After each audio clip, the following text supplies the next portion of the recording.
বন্ধুরা, সম্পূর্ণ পর্ব দেখতে চ্যানেলটি সাবস্ক্রাইব করুন। দেবলীনার শেষ পরিকল্পনা ভেঙে পড়ার পর পুরো পরিবেশটা যেন থমকে যায়। আয়ুষ আর কুসুম একসাথে দাঁড়িয়েছিল সেই ভাঙা বাড়ির সামনে, যেখানে কিছুক্ষণ আগেও মৃত্যু আর ষড়যন্ত্র ঘুরে বেড়াচ্ছিল। যে মুহূর্তে কুসুম আর আয়ুষ দুজন মিলে দেবলীনার দিকে পাথর ছুঁড়ে শেষ আঘাত করার চেষ্টা করে, ঠিক সেই মুহূর্তে দেবলীনা ভয়ে তড়িঘড়ি করে পাশের গাড়িতে উঠে পড়ে। ইঞ্জিন স্টার্ট দিয়ে সে পালিয়ে যায়। তার মুখে তখন শুধু একটাই কথা, আমি শেষ হইনি। গুন্ডারাও তখন একে একে পালিয়ে যায়, কারণ পুলিশের সাইরেন আরও কাছে চলে আসে। মুহূর্তের মধ্যে পুরো এলাকা ফাঁকা হয়ে যায়। কুসুম হাঁটু গেড়ে বসে পড়ে অঝরে কাঁদতে থাকে। আয়ুষ দৌড়ে এসে তাকে শক্ত করে জড়িয়ে ধরে বলে, সব শেষ হয়ে গেছে কুসুম, আমরা বেঁচে গেছি। কুসুম কাঁদতে কাঁদতে বলে, আমি ভেবেছিলাম আজ আপনাকে হারিয়ে ফেলব। আয়ুষ তার মাথায় হাত বুলিয়ে বলে, আমাদের ওপর ঈশ্বরের আশীর্বাদ আছে। এরপর দুজনেই কিছুক্ষণ চুপ করে দাঁড়িয়ে থাকে, যেন সব ঝড় থেমে গেছে। ঠিক তখনই গুরুদেব রাজশেখর, ইন্দ্রাণী গাঙ্গুলি এবং রাজবাবু সেখানে পৌঁছে যায়। আয়ুষকে কুসুমকে জড়িয়ে দাঁড়িয়ে থাকতে দেখে ইন্দ্রাণী প্রথমে চমকে যায়। ইন্দ্রাণী রেগে গিয়ে বলে, আয়ুষ, তুমি ভুলে যাচ্ছ তুমি কে? আর কুসুম, তুমি কেন বারবার নিজেকে বিপদের মধ্যে ফেলছো? আয়ুষ শান্ত গলায় বলে, মা, আজ যদি কুসুম না থাকতো তাহলে আমি বাঁচতাম না। তারপর কুসুমের দিকে তাকিয়ে বলে, আমি তোমাকে ছাড়া বাঁচতে পারি না।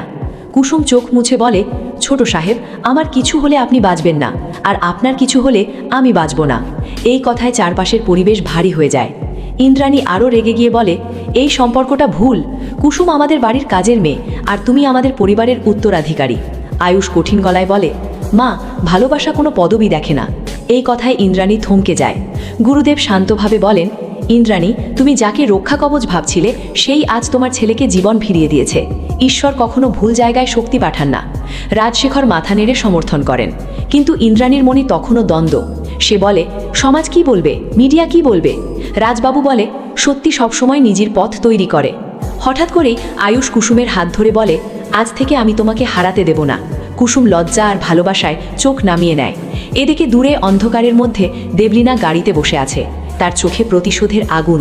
সে ফোন করে সেই রহস্যময় সেই ব্যক্তিকে বলে, এইবার আমি হেরে যাইনি, আমি আবার ফিরব।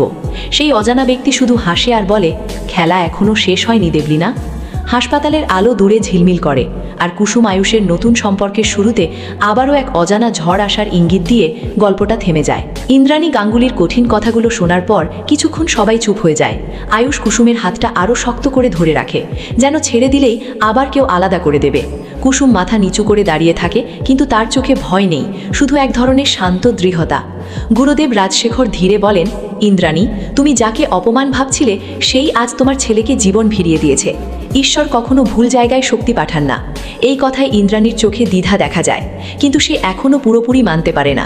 ঠিক তখনই হঠাৎ করে আয়ুষের ফোনে একটি আননোন কল আসে। আয়ুষ ফোনটা ধরতেই ওপাশ থেকে শোনা যায় বিকৃত কণ্ঠে এক হালকা হাসি। খেলা শেষ হয়নি আয়ুষ। কুসুম দ্রুত ফোনটা স্পিকারে দেয়।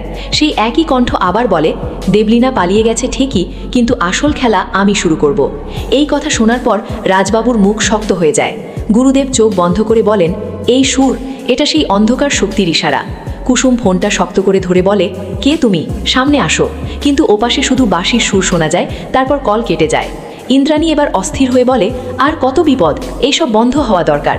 কিন্তু আয়ুষ শান্তভাবে বলে, মা, বিপদ এখনও শেষ হয়নি, কিন্তু এবার আমি একা নই। সে কুসুমের দিকে তাকিয়ে বলে, তুমি আমার পাশে আছো বলেই আমি এখনও লড়তে পারছি। এই কথাই কুসুমের চোখে জল চলে আসে, কিন্তু সে হাসার চেষ্টা করে।